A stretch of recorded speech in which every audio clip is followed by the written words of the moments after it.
This is it. We are rolling episode 556. No Laugh Track podcast here in Minneapolis, Minnesota. My name is Justin Severson, hosting this week with someone who I almost talked to back in March. Oh, yeah.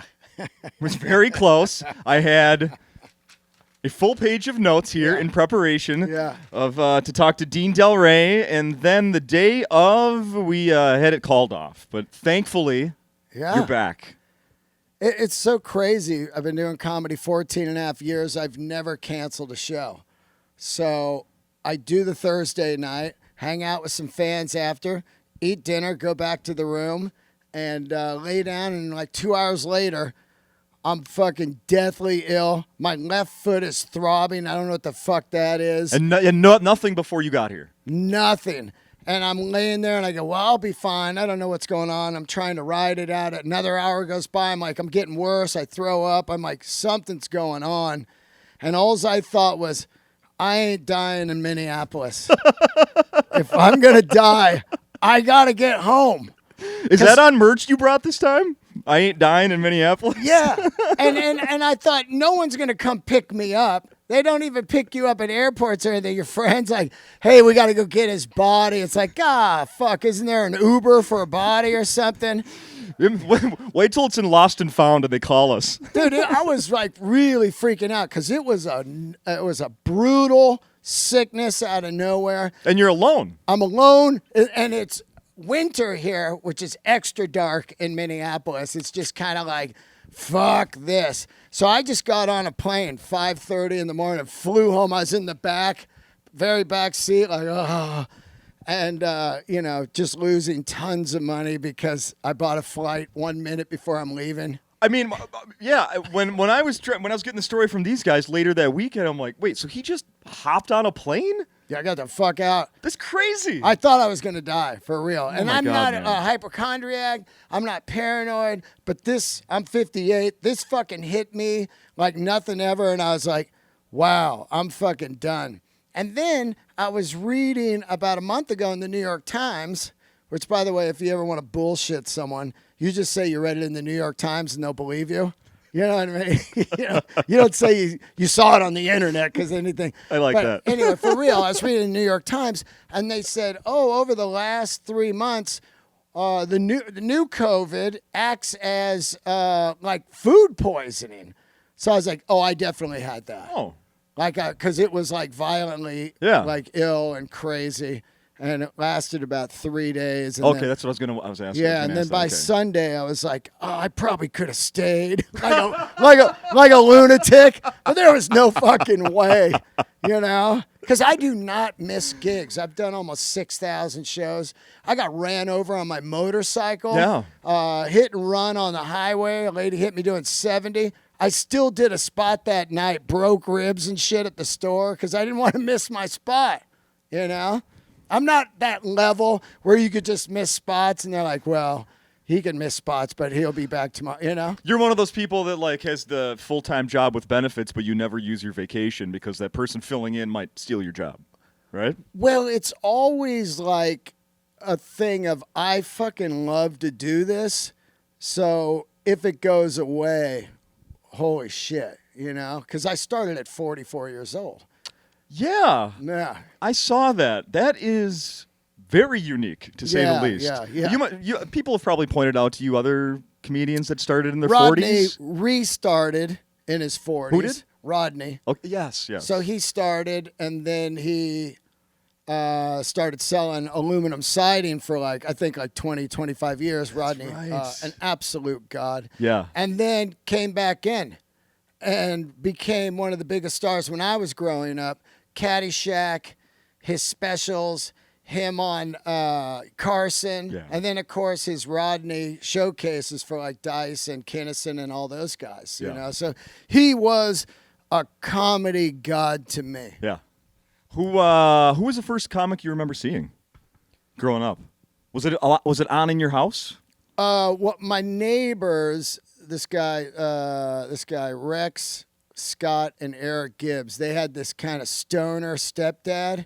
long hair, wow, looked like Sam Elliott in Mask, you know? Oh, yeah. Just like a biker-looking dude. And he had comedy albums. So he had Cheech and Chong, and I'll fucking never forget listening to these. He had Richard Pryor, and then he had George Carlin. And we would listen to those when he wasn't around, you know, because we were kids. That's how it was. We'd put it on. They're saying fuck and drugs and shit. And you're just like, wow. And that was between that and the first 2-3 seasons of Saturday Night Live. Yeah. Because I'm old. I'm 58. I was really obsessed with John Belushi. Okay. Bill Murray. Those were my guys. And then Bill, of course, later in Caddyshack as a Cinderella kid. You know, that fucking thing. Do I? Oh, my God. But it was really SNL and those early records. And I've told this story many times. I was obsessed with music and comedy. And back in the 70s, you'd be at a party and they'd play like, you know, Earth, Wind, and Fire record. Then they'd play Cheech and Chong. And then they'd play Ted Nugent. And then they'd play like Richard Pryor records just at the party. Yeah. And that was my introduction into comedy. And the funniest thing is, I started comedy 14 and a half years ago after I did a movie with Garrett Morris and Ice Cube. And Garrett Morris was in the original SNL cast. Yeah.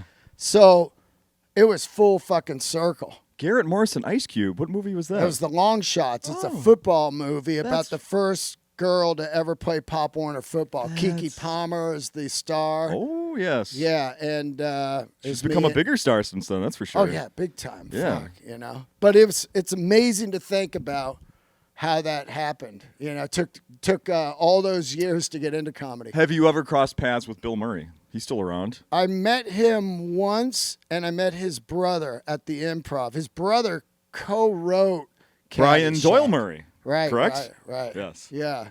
What does that sign say? Bill Murray is, I feel like he is just one of the funniest humans of all time. You know, like some of his films just blow my mind. And then Norm Macdonald. Those are the two guys that I think are way outside the box and underappreciated as far as like whenever people are talking. I always talk about Bob Newhart also, and people really started talking about him after he passed away last week. But I've been championing that guy like anytime anybody asks me, I go, "Oh, Bob Newhart," when I was growing up. I'm glad you brought that up. And that show Newhart with the brothers Daryl and Daryl, Larry, Daryl, and Daryl. That shit, some of that TV, I watched the pilot a couple days ago. It's on YouTube. I watched it again. Yeah. The writing is fucking incredible. That was a show I was able to watch with my parents, and we all had interest in it. Right. Was that Newhart, Right. that version of Newhart. That one, and then later, like Frasier, that was really well written and funny. Dry shit. I love dry comedy. I can't do it. But Nate Bargatze, you know, I think he is kind of our Bob Newhart of our time now. Interesting. I really look at him like that. You know, he's like, families can go see him, but he's got an edge. Yeah. And it's smart comedy and Yeah. he's real dry delivery. But I couldn't do that. Like, when you're starting, you're trying to find your thing. I was watching a video of me 10 months in, and my voice is like 7 octaves higher. Because Really? I'm just so jacked. All right, you got fucking crazy. You know, like so people look at it and they go, "What? You got helium going on in your voice? It's fucking crazy. How? Look at you! I got you don't know what the fuck you're doing, man. You're 44. You're not supposed to be there." Oh my God, is that out there on the internet somewhere? Yeah, I posted it up on my Instagram. You did? I'll give it to you. Yeah. But Oh my God. Somebody sent it to me out of nowhere. I was like, "This is great." That's really funny. I like watching old shit because you're like, "Oh, what was I thinking?" Mhm. Oh, for sure. A good thing you're better. Could you imagine if you're watching it and you're not better? You'd be like, oh, I was better back then, 10 months in. Yeah, that's not the normal way. Yeah, you don't usually peak early. That would be No. very awkward. No, high school is the only equivalent to that, where you peak early sometimes and then gotta go downhill, but not in one of those things. And you talk about, like you've already been mentioning, you did music. You're still sort of performing? Not at all? Once a year, I do a Bon Scott tribute. We got to talk AC/DC. about that. Yeah, and it's me and Bill Burr. I've been doing it for I don't know, 40 years or something on and off. Yeah.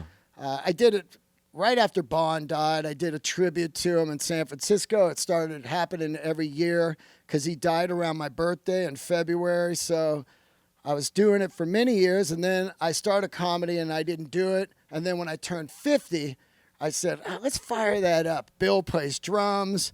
And I was like, let's get some of my rock star buddies and really go for it. Yeah, when I pulled up a YouTube video and I'm like, I recognize that guy playing guitar, and then I look at the notes and it's Nikki Sixx. Like, Jesus Christ, man. Scotty Ian from Anthrax. Yeah. Local radio star Black Crowes drummer, former Black Crowes drummer, Steve Gorman on the drums.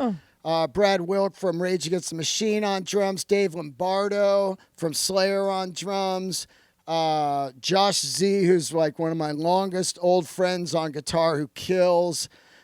Billy Rowe from Buck Cherry on guitar. It's all these guys. We rotate in all night, and we do a full tribute to Bon Scott. It's like so we do comedy, Bill and I, for about 45 minutes. I go on, then he goes on, then we clear the stage and have a break, and then we do a full 2-hour concert. Why is this only once a year? Why can't you tour once a month with this? It's fucking impossible because of the rock star guys after COVID are working day and night on tour. Yeah, they're just not grabbing around. Money now when they can. Not around, yeah. They didn't work for years. I didn't work for years. So. Good point. And it takes me about 3 fucking months to put it together because it's not like a Live Nation thing or some promoter. It's me. From the ground up. Sure. I book the rehearsals. I get the equipment. I book the theater. I get the catering. I rent the chairs. I get everything. The flights, the hotels. So it's like, by the time I'm done with it, I'm like, fuck that thing. I'm not doing it again. And then 8 months comes around. I'm like, we should do that again. I was reading some of the comments, and so much positivity. People are like, I can't believe Bill Burr is even cooler than I thought he was before, and I thought he was the coolest guy ever. Yeah. Talking about your singing, like, holy shit, this guy's blowing me away with his singing. Yeah. Very cool, man. Yeah, like Rogan really championed it on his podcast a few times. Like, this guy can sing like a motherfucker. And I thought he's right. It was a drive for me to like, I'm going to get better at comedy to where he'll go, this guy's funny. Not that I need his approval, but people see you sing, and then you're like, look, man, I fucking can do comedy too. Yeah. And, come see it. Yeah. And, so. Speaking of that, let's talk more about that. I was here last night. The show was really, really fun. Yeah. I had a great time. Good crowd last night. Mm-hmm. It was crowded. Mm-hmm. Yeah, I was warned. Minneapolis summer, no one goes out because it's nice weather. So they go do shit like the lake and stuff. Well, that's true. Yeah. That's true. I'm one of those people that doesn't have the lake to go to, so I stick at the comedy club. Well, I was just happy. Whenever I'm doing shows and there's people there, I'm always blown away, man. Yeah, so what do you, I'm curious, like you were saying, when you were here in March after the show, you went out and had something to eat, hung out with some of the fans and stuff. What do you normally do after a show to kind of wind down? I go right to bed. Right to bed? Yeah, I'm pretty fucking toasted. Okay. I mean, like, look at yesterday, I got up at 4 a.m., I Ubered to LAX, takes about 40 minutes. And then you go through fucking TSA. There's another half hour. I mean, even with Clear and TSA. The pre-check? A pre-check. Sure. And then you're waiting for your flight. Delta had a fucking meltdown on the internet last week. So it's a couple minutes they text me, your flight could be canceled. And I'm just like, no, I can't cancel on this club again, Oh, my God. So I'm like, this is fucking nightmare. So by the time I get here, check in, and do the first show, I'm fucking done. Oh, yeah, you've had a long day. Yeah, absolutely. I'm absolutely. Done, and I want to be good on stage. I don't want to fucking show up all burned out, No, So sir. that's usually I just go chill. Okay. Okay. I noticed from last night, also from watching some of your clips online, that, how do I say this? If you see something go on in the audience, you have no problem pointing it out. No. At all. I think you have to address what's going on or you're a fucking robot. You know what I mean? I don't understand when you're working with someone and you go, hey, man, there was like people talking over there and you didn't shut it down, or there was something weird going on. They're like, oh, I don't want to go into the crowd. Fuck all that. And it's like, hey, man, that's where you come alive and look human on stage instead of just, here is my act. I've done this for a year. I'm not steering off. And also, a sad truth of it is at any minute you could get some fucking good clip that these dummies need now. Clips. Oh, man, he's got this fucking clip. It went viral. Book him. Yeah. That wasn't even my intention at all. But you'd be like, oh, you're putting those things to... Yeah. No, you're right. I'm saying that's, It is a nice benefit. You're right. Yeah, absolutely. Because, you don't want to burn your act while you're out working. There was a phone ring during the show last night. This fucking guy. This fucking guy. And he's like a rich dude. You can tell how he's dressed. Entitled. He's wearing like cotton Docker shorts and shit. He's one of those guys that's like... You pointed out him wearing shorts. I couldn't stop laughing. Yeah, it's just kind of like, dude, your phone is on. Yeah, and even the ring was like, who uses that? First of all, who uses the ring on their phone anymore? Who uses a ring? Any ring. Only grannies. If you're a granny, cool, ring. Yeah. But why did the phone even come with the ring? Like these guys, like when you're on the phone or on the plane, and as soon as you fucking touch down, hello? Yeah, we just landed. It's always the same. Yeah, we just okay. We just landed. Are you at full blast? Yes. Are you at section 5? It's like leave in 10 minutes. I did that bit last night where I said, like if you run out of gas as an adult, death to you. Yes. But it's also if you talk on a speakerphone in public, death to you. Oh, yes. Oh, at the coffee shop? Oh, I know, Brenda. And then sorry. Let me get a mocha to the mocha boca. And then I said, you're like, oh, death to you. Yes. I will. No. The person in front of me is the priority, not the freaking... I don't care who it is on the phone. I know. I don't care who it is. It's insane. Oh, that... Also, those are the same people that don't answer the phone when you need them. Like, you know what I mean? You call and it goes straight to voicemail, and then they text you, what up? You're like, dude, answer the fucking phone. You only answer it when you're in front of the barista? Right. The other thing I want to mention that you pointed out, you're like, you didn't laugh once. Oh, they didn't. They were to be sitting right where you are, behind where you are right now. Their parents brought them, which was weird as fuck. So the parents were fans. The parents were fans. And hey, that's like, something. Let's bring our kids, a family outing. And they were and then they said, we laughed when you weren't looking. That was my favorite What the part. fuck are you talking about? We laughed when you weren't looking. You were looking over there and we laughed. I just did an hour and 6 minutes. I saw you. Dean, it was your fault. You were looking the wrong way. I could fucking feel their like, dad made us come to this. It was total dad made us come to this. I wonder if they don't like laughing in front of dad. Yeah, well, that's another thing. Like when you see dates and they don't laugh because the person will be like, are you laughing at this? Right. Like, what kind of person are you? Yes. Oh, I mean, I've been with my wife long enough that, thankfully that's not, not an issue anymore. First dates, Uh-huh. Oh, my goodness. And even you're talking about, when you get older and, like, you don't want to go out anymore. You totally called out this dude in his early 60s who was freshly dating, and that's why he was out on a Wednesday night. Only reason, because he was dating a younger woman. You can't date a younger woman and sit home. No. Because they're like, they'll get you in a second. You're fucking boring. Yes. So you have to act like you're fucking, want to go out. Like, oh, yeah, my ex-wife never liked to go out. You know what I mean? I'm glad you like to go out. And inside they're going like, I'm fucking tired. Dude, it was like 10:30. I know that fucker was tired because I'm tired. And I'm 68. Or 58. Yeah. He was 68 or 62 and he was fucking out. Oh, yeah. Oh, no. Fuck no. Yeah. Yeah, as soon as those lights went down, his eyes are probably, okay, just keep them open. Can't fucking, oh, man. It was so obvious what was going on with him. Oh, that was so great that you called that out. That is so funny. There's something here I want to get to that, will you quickly tell the story about how the comedian Earthquake had a hand in your comedy career? Well, that's exactly what I was talking about earlier. So I did this movie called The Long Shots. It's Earthquake, Michael Collier. Oh, okay. And Garrett Morris. And it's basically a football movie. And we are the guys in the crowd that they would cut to. You know how like those things are for jokes, like, looks like she got it in the nuts. Yeah. You know, dumb little jokes. And so the Rob Schneider role. Let's do it. Yeah, whatever the thing is, they cut, and sometimes they just let you ad lib. And after a while, we just started ad libbing all kinds of shit. And so the first week or so, I was riding to the set in a golf cart with Earthquake. I didn't know who Earthquake was. And I go, what do you do? And he goes, oh, I'm a comedian. And I was like, oh, fuck. I watch a lot of comedy. I go to the Laugh Factory a lot. And I've always wanted to do comedy, you know. And he's like, man, you're too old, dude.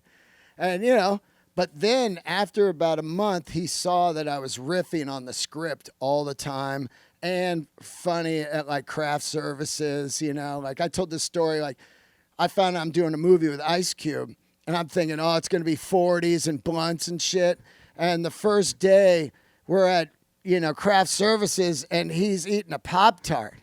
And he's like, Pop-Tart? And I'm like, wow, that's not very gangster. You know?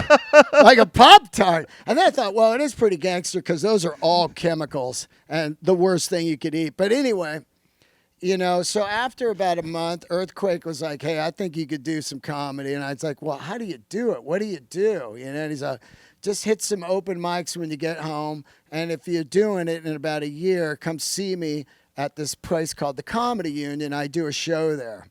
And it was on Pico in L.A. So I hit the ground running, and I did 298 shows my first year. And I went and saw him at the Union. I walked in, I looked way different, you know, from the film. I go, hey, Quake, it's me, Dean. And he's all, yeah? I go, yeah, we did the long shots together, you know? You said if you do comedy, come by, you'll put me on. And he's like, I didn't think you'd really do it, you know? Right. Like, he was just set jabber, you know? Sure. I say that to every white guy. Yeah. So then he put me on, and he was like, man, fuck. Yeah, man, keep coming around. So he really got me into comedy, which is bizarre. I saw him about 3 months ago. He just happened to be in the crowd at the factory when I was on. Oh, cool. And he's all, Dean, man. And I just fucking stop in my tracks, and I go, dude, I owe you everything, man. Oh, that's awesome. I mean, I did Madison Square Garden this year. I did the Hollywood Bowl, of course, because of Bill Burr. But the push of Earthquake getting me in there, I'll never forget it. That is awesome. Yeah. That is awesome. Do you know how he got the nickname Earthquake? Oh, yeah. It was something like they were laughing so hard. It was upstairs doing comedy, right? And then below was something else. It was like an earthquake. Do you know what the internet says it's from? Oh, no. What? It says his real name is Nathaniel Stroman. Uh-huh. Do you know him as Nathaniel at all? No, I didn't even know Ice Cube's real name on the movie. He just called him Cube. Oh, what is his real name? O'Shea. O'Shea, that's right. Nathaniel Earthquake Stroman was born in Washington, D.C. His mother gave him the nickname Earthquake, this says. Now, whether this is true or not, we have no idea, but I'm just going to throw it out there. She said, quote, anytime you take all the precautions not to have a kid, from the diaphragm to a condom, and you still have a child, there's nothing else you can name that child but a natural disaster. Wow. What do you think of that? I don't know. I don't really know. I had heard that he was called Earthquake because there was like a club that they performed in, and then there was like something in the basement, and it just felt like earthquakes going off. I mean, he's a big fella. Yeah, well, I mean, the laughs were so fucking big that it was like rumbling. I will tell you this.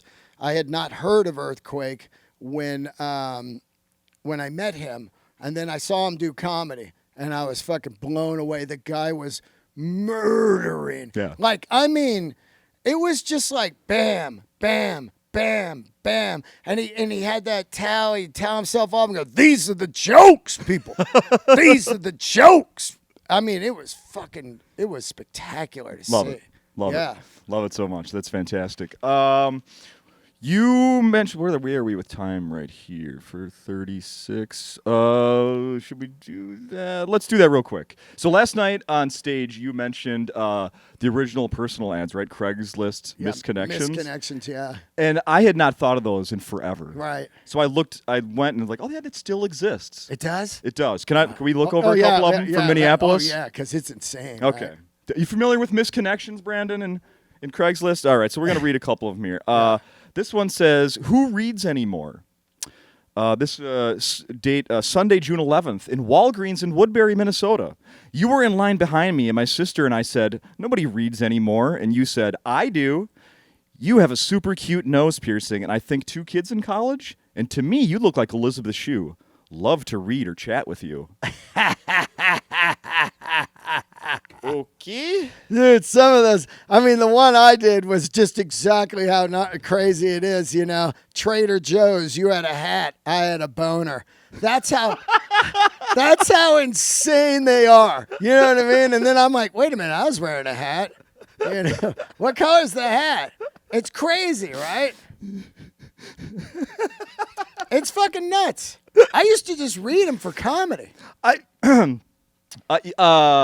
Have you ever heard of anybody actually meeting and hooking up? And is there one success story in the world? That'd be a great documentary. Right? Right? Like, how'd you meet? It's just called Misconnections, and it's all these people that met on misconnections. Maybe got married later or killed by a serial killer.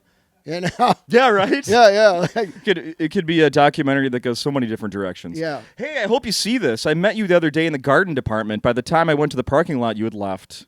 I was hoping to have a conversation with you and perhaps grab a cup of coffee. We're both older, and you seemed like someone I would enjoy getting to know. Aww. Home Depot. But I mean, don't you... Home Depot. Like...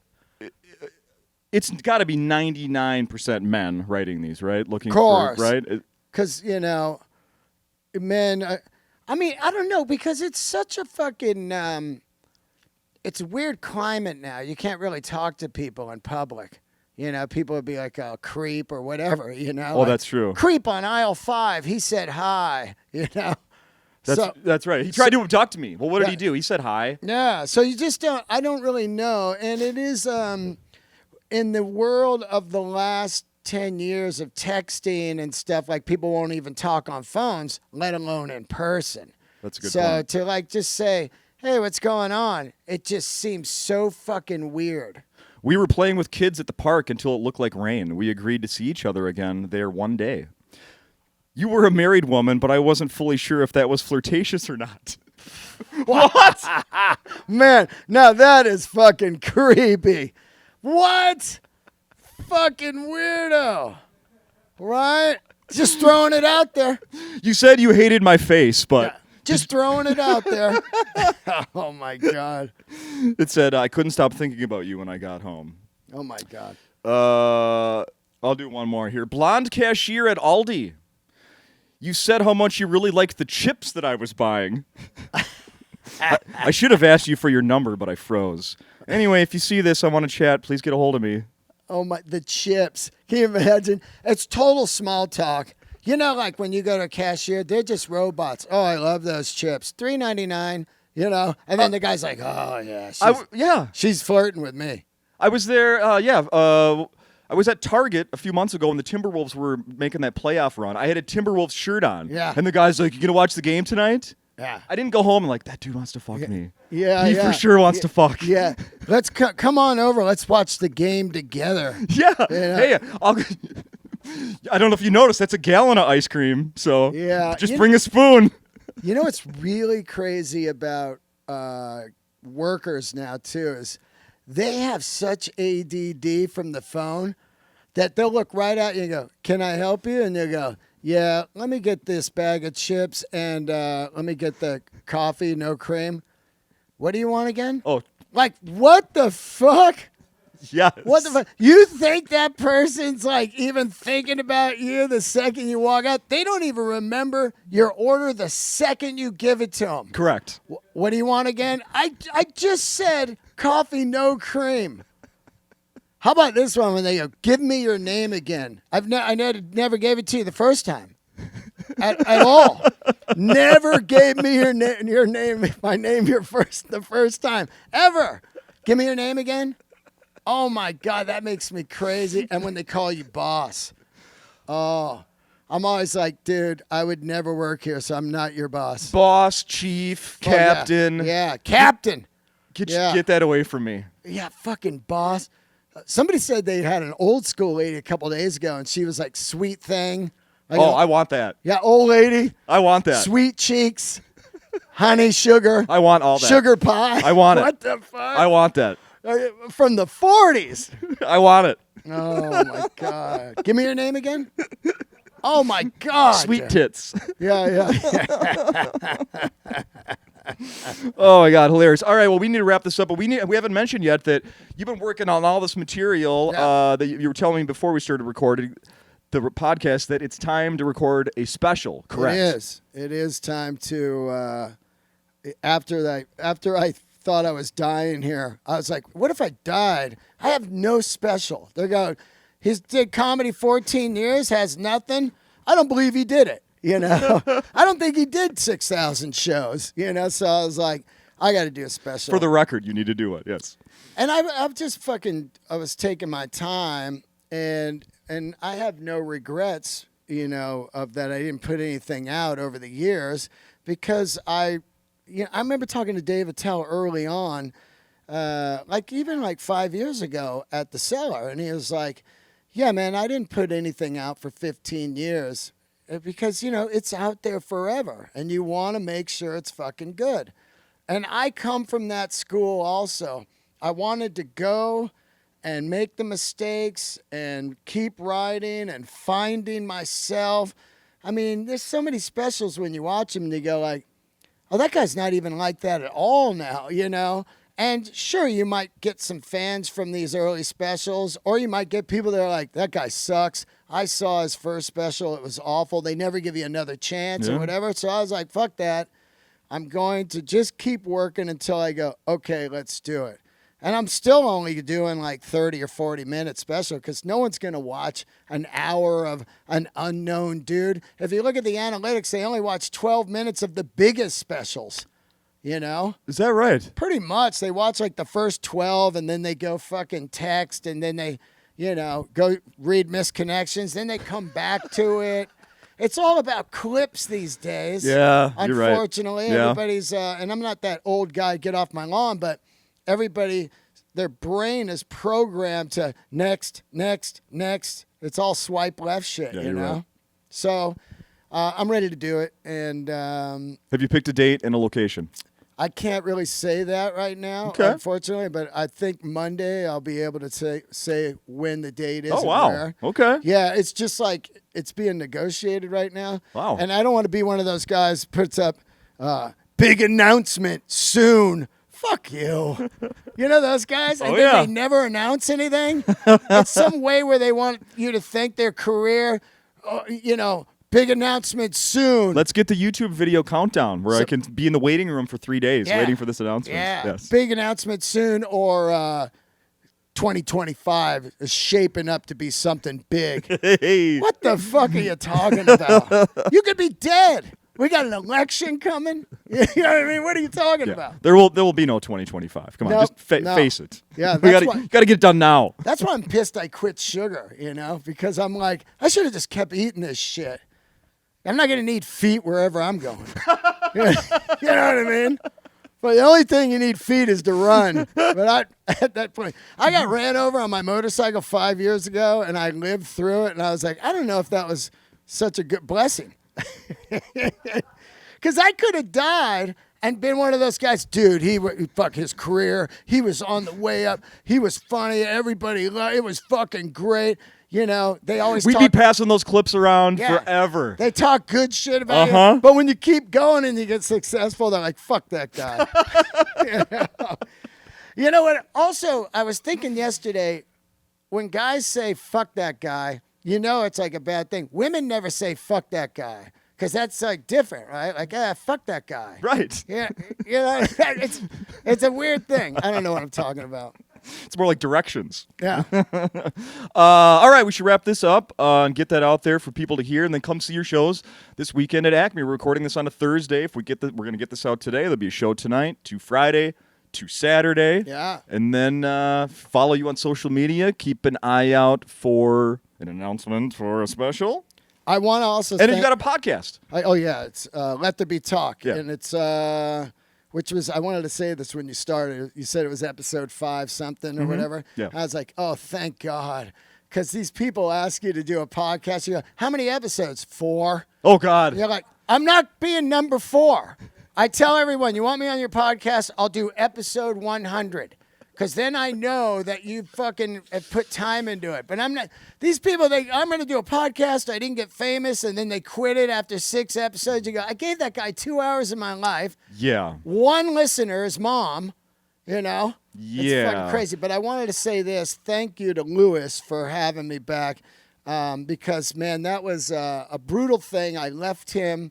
I was sick, and I put him in a predicament. And he is...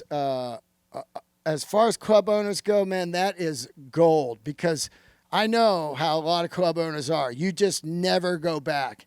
And you're like, hey, don't you remember I was sick, or the flight got canceled, or I filled in for you on Black Friday. There was no one there because someone else canceled. Yep. All they remember is, yeah, you canceled. You know, so Lewis, man, he booked me right away again, and I'm proud to say that you and I chatted on, I think, Instagram Messenger right after that happened, and I said he will have you back. I guarantee he will have you back. And what an incredible human. So thank you, Lewis. I agree. He's and the best. Your club is great. Yeah, that's awesome. That's a great way to end this. Thank you very much for doing it. Thank you, man. Thanks for having me.